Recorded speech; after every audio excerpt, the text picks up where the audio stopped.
I was there from 1985 to 1992 with a Canadian organisation, also connected to this French Canadian we were talking about, and so, but we also had Canadian government money to spend, and so that was in with quite big NGOs. And also were involved heavily with the floods of 1987, 1988, and the cyclone of 1991. And at the same time, because of my interest in people being left behind, particularly people with disabilities, then I was encouraging NGOs working on different types of disability to join together to speak with a louder voice to the government, to donors, and so on. And then we put together the first national policy on disability.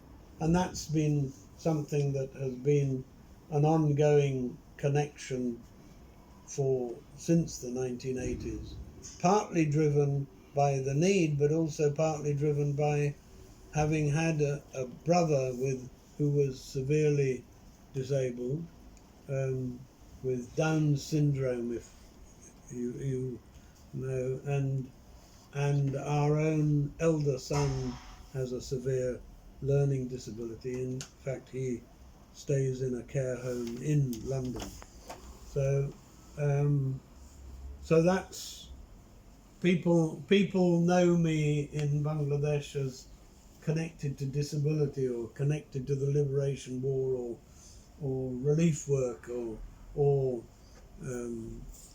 rural development work. So I have different hats on at different times. The question that everyone will be asking you, what actually really put in your mind that from 1998 till now, you have made Bangladesh your home?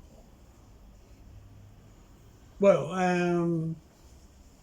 yeah, I went back in 1998 with the Red Cross, and then it's interesting that at that my designation was disaster preparedness delegate, and part of my portfolio was actually connected to the Chittagong Hill Tracts and connected to 30,000 Rohingyas at that time in refugee camps in Cox's Bazar.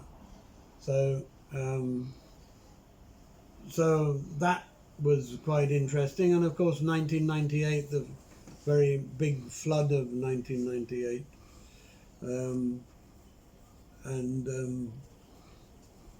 Quite an interesting story is that,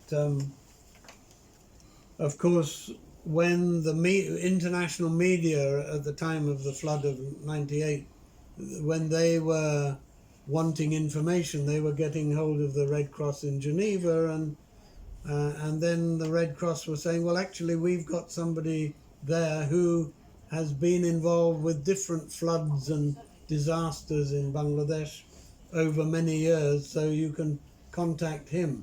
And I was completely inundated by media, international media, and that was the beginning of sort of mobile phones, these great big things, and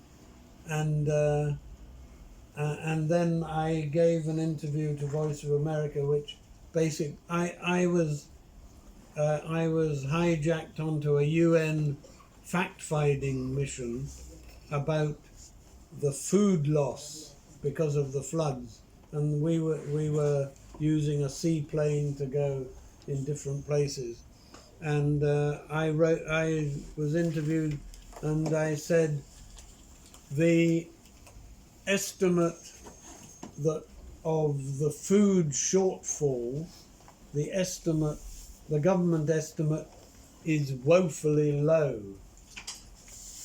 This is the opinion of our fact-finding mission.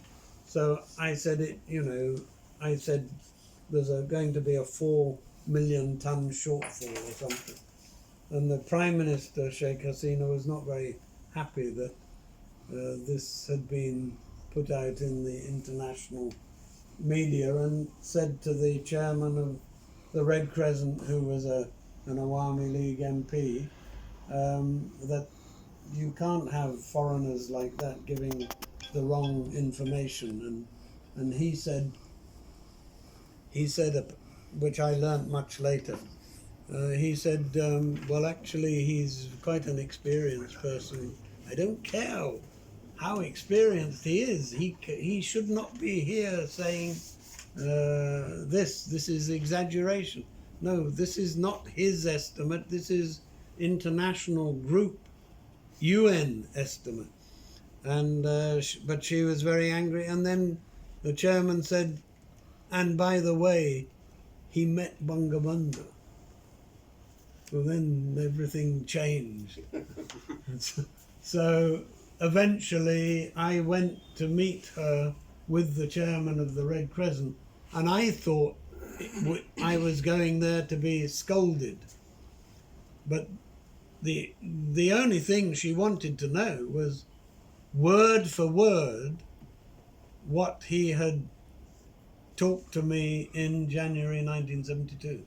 And whenever we meet now, like when we met for the the citizenship thing, she has all these senior officials, and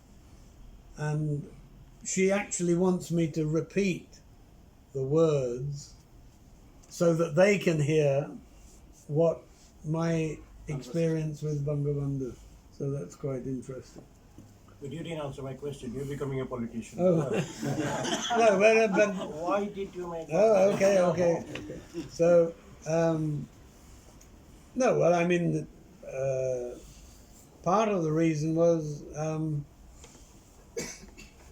actually rather sad in a way that my wife preferred to live in London, and my work, or the only work I could get over the years, was related to South Asia, and so we sort of drifted apart in that way, and Bangladesh, the work was rewarding. I mean, I'm not talking about financially, but and everybody is remarkably friendly and hospitable. So that grew on me really, and of course, Bangladesh is being Bangladeshi.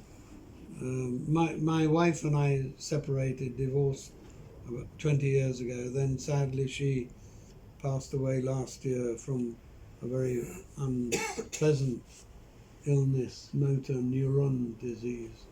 So, but so people are always asking me, you didn't get married again? We can find you somebody, really. you need somebody. But I have a huge sort of extended family, really. I have many people who are looking out for me, sometimes too much. You have got an adopted daughter in that. Well, yes, but I think just to let your connection with Bangladesh again, you just